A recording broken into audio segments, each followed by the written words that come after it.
Hi friends, my self doctor Shashi Boricha आपका मेरे channel पे बहुत बहुत स्वागत करती हूँ। आज मैं आपको एक कंडीशन एक्सप्लेन करूँगी जिसका नाम है ब्लैडर स्टोन।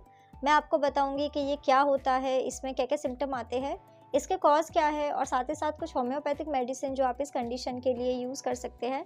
लेकिन उससे पहले आप प्लीज़ मेरे चैनल को सब्सक्राइब कर लीजिए और जो बेल आइकन है उसे प्रेस कर लीजिए ताकि आपको मेरे आने वाली वीडियोस का नोटिफिकेशन मिलता रहे। तो चलिए स्टार्ट करते हैं। सबसे पहले आखिर ब्लैडर स्टोन क्या होता है। तो ये कंडीशन है जिसमें पर्सन का जो यूरिनरी ब्लैडर है वहाँ पे स्टोन डिपॉजिट होने लग जाते हैं, स्टोन्स का फॉर्मेशन होने लग जाता है।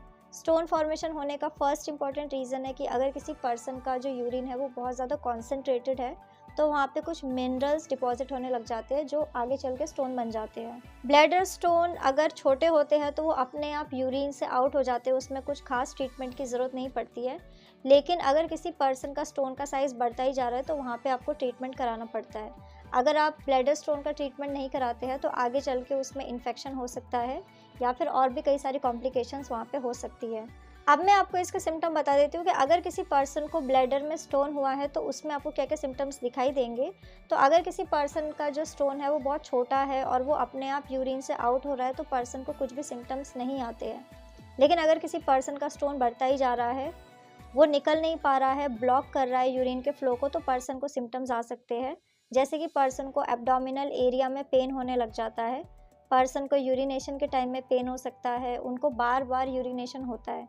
ऐसे पर्सन को यूरिनेशन के टाइम में बहुत ज़्यादा डिफ़िकल्टी होती है, उनका जो यूरिन फ्लो है वो इंटरप्ट होने लग जाता है।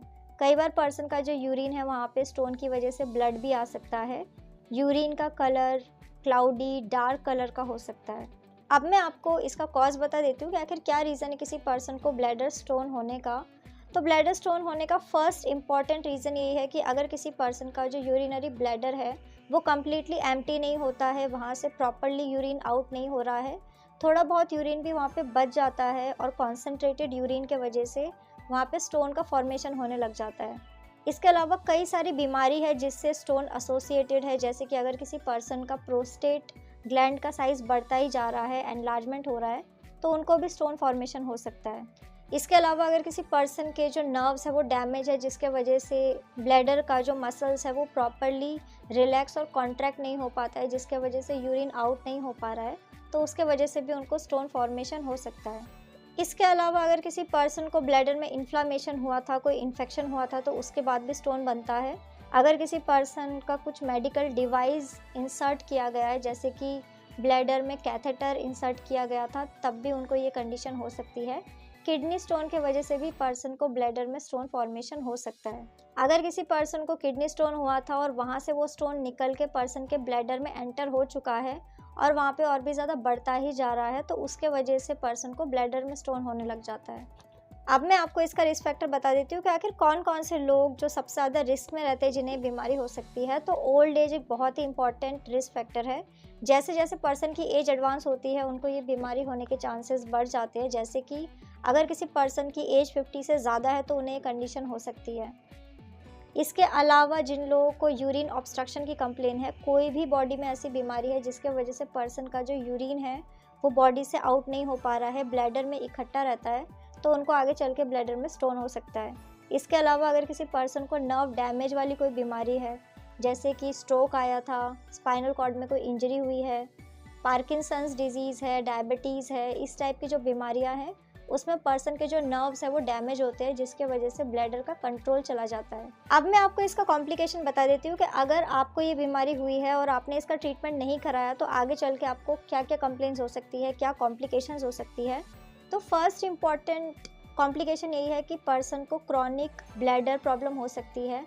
अगर उनका स्टोन ठीक नहीं किया गया तो आगे चल के उन्हें बहुत ज़्यादा पेन होना, फ्रीक्वेंट यूरिनेशन होना, स्टोन फंस जाता है जिसके वजह से यूरिन बॉडी से आउट नहीं हो पाएगा। इसके अलावा पर्सन को यूरिनरी ट्रैक इन्फेक्शन भी हो सकता है। पर्सन को रिपीटेड बैक्टीरियल इन्फेक्शन होने लग जाते हैं। अब मैं आपको कुछ होम्योपैथिक मेडिसिन बता देती हूँ जो आप इस कंडीशन के लिए यूज़ कर सकते हैं। तो मेडिसिन जैसे कि आप बेरबेरिस वल्गैरिस 30 मेडिसिन का यूज़ कर सकते हैं, आप परेरा ब्रावा 30 मेडिसिन या फिर आप सारसा परीला 30 मेडिसिन का यूज़ कर सकते हैं। ये सारी की सारी मेडिसिन आपको 4 ड्रॉप दिन में 2 बार डायरेक्ट अपने टंग के ऊपर यूज़ करना होगा। सो फ्रेंड्स, ये था ब्लैडर स्टोन। मैंने आपको बताया कि ये क्या होता है, इसमें क्या क्या सिम्टम आते हैं, इसके कॉज क्या है, और साथ ही साथ कुछ होम्योपैथिक मेडिसिन जो आप इस कंडीशन के लिए यूज़ कर सकते हैं। तो अगर आप किसी भी कंडीशन के लिए मुझसे कंसल्ट करना चाहते हैं तो आप मुझे मेरे व्हाट्सअप नंबर पे मैसेज कर सकते हैं, मैं आपको रिप्लाई करूँगी। तो अगर आपको मेरा ये वीडियो यूज़फुल और इन्फॉर्मेटिव लगा हो तो आप प्लीज़ इसको लाइक कर दीजिए, और साथ ही साथ आप मेरे चैनल को सब्सक्राइब कर लीजिए और जो बेल आइकन है उसे प्रेस कर लीजिए ताकि आपको मेरे आने वाली वीडियोज़ का नोटिफिकेशन मिलता रहे। तो आज के लिए बस इतना ही। Thank you.